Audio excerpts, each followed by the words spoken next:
मिश्रा जी के यहाँ पहला लड़का हुआ तो पत्नी ने कहा, बच्चे को गांव के सरकारी विद्यालय में शिक्षा दिलवाते हैं।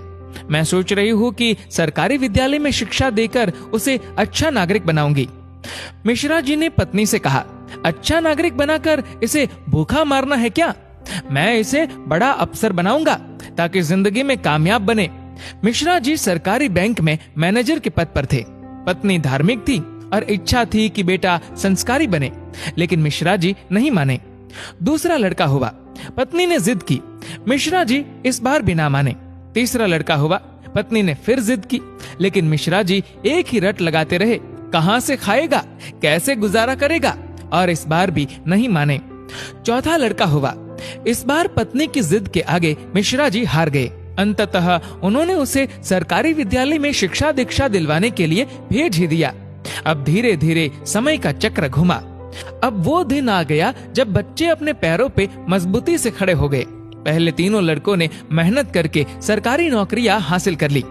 पहला डॉक्टर, दूसरा बैंक मैनेजर, तीसरा एक गवर्नमेंट कंपनी में ऑफिसर के पद पर जॉब करने लगा।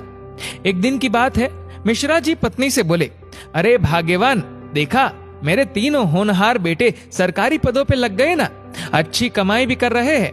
तीनों की जिंदगी तो अब सेट हो गई, कोई चिंता नहीं रहेगी अब इन तीनों को। लेकिन अफसोस, मेरा सबसे छोटा बेटा संस्कारी बनकर पास ही के विद्यालय में नौकरी कर गांव में ही खेती को संभाल रहा है। जितना वह 6 महीने में कमाएगा उतना मेरा एक अफसर बेटा 1 महीने में कमा लेगा। अरे भाग्यवान, तुमने अपनी मर्जी करवाकर बड़ी गलती की। तुम्हें भी आज इस पर पश्चाताप होता होगा, मुझे मालूम है, लेकिन तुम बोलती नहीं हो। पत्नी ने कहा, हम में से कोई एक गलत है और इस बात का दूध पानी का पानी हो जाना चाहिए। चलो अब हम परीक्षा ले लेते हैं चारों की, कौन गलत है कौन सही पता चल जाएगा। दूसरे दिन शाम के वक्त पत्नी बाल बिखरा अपनी साड़ी का पल्लू फाड़कर और चेहरे पर 1-2 नाखून के निशान मारकर आंगन में बैठ गई और पतिदेव को अंदर कमरे में छिपा दिया। बड़ा बेटा आया, पूछा, मम्मी क्या हुआ? जवाब दिया, तुम्हारे पापा ने मारा है। पहला बेटा बोला, बुढ़ा सठिया गया है क्या? कहाँ है, बुलाओ। मम्मी ने कहा, वो घर पर नहीं है, बाहर गए हैं।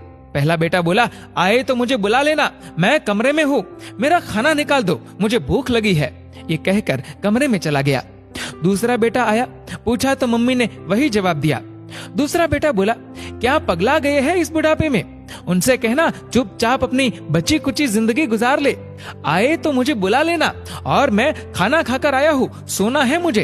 अगर आए तो मुझे अभी मत जगाना, सुबह खबर लेता हूँ उनकी।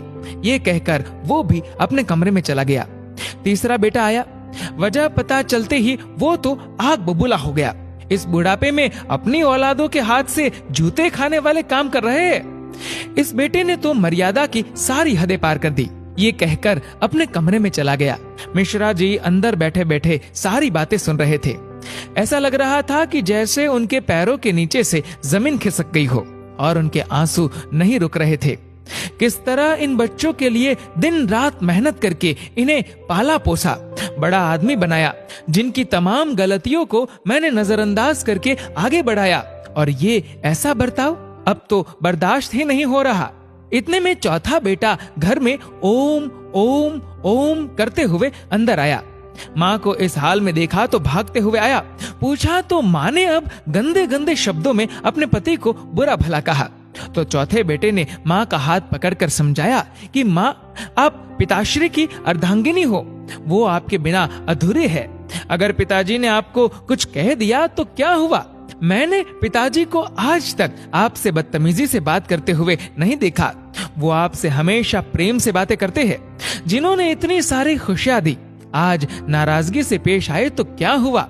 हो सकता है आज उनको किसी बात को लेकर चिंता रही हो ना हो माँ, आपसे कहीं गलती जरूर हुई होगी। पिताजी आपका कितना ख्याल रखते हैं, याद है ना आपको? 6 साल पहले जब आपका स्वास्थ्य ठीक नहीं था तो पिताजी ने कितने दिनों तक आपकी सेवा की थी। वही भोजन बनाते थे, घर का सारा काम करते थे, कपड़े धोते थे।